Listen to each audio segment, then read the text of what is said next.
Welcome to our channel.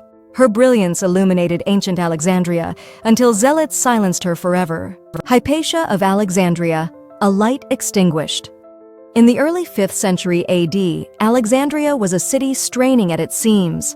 It was the brilliant, beating heart of the Roman Empire's intellectual world, home to the great library and a legacy of scholarship. Yet, it was also a city increasingly fractured by religious fervor, where the rising power of the Christian patriarchate clashed with the old pagan traditions and the very pursuit of secular knowledge. In this volatile world, a woman named Hypatia taught, a solitary beacon of reason.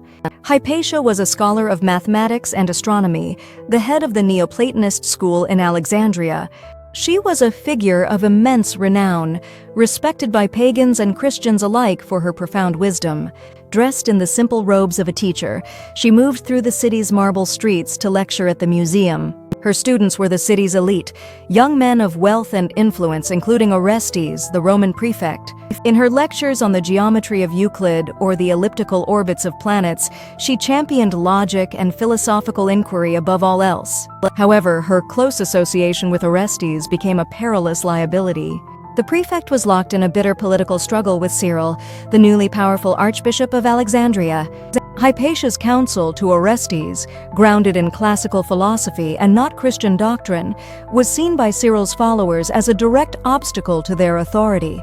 She symbolized the old world, a world of science and philosophy that challenged the absolute truth of the Church. Rumors, vicious and unfounded, began to circulate, painting her as a witch who used pagan magic to turn Orestes against the archbishop. The end came during the solemn period of Lent in the year 415 AD.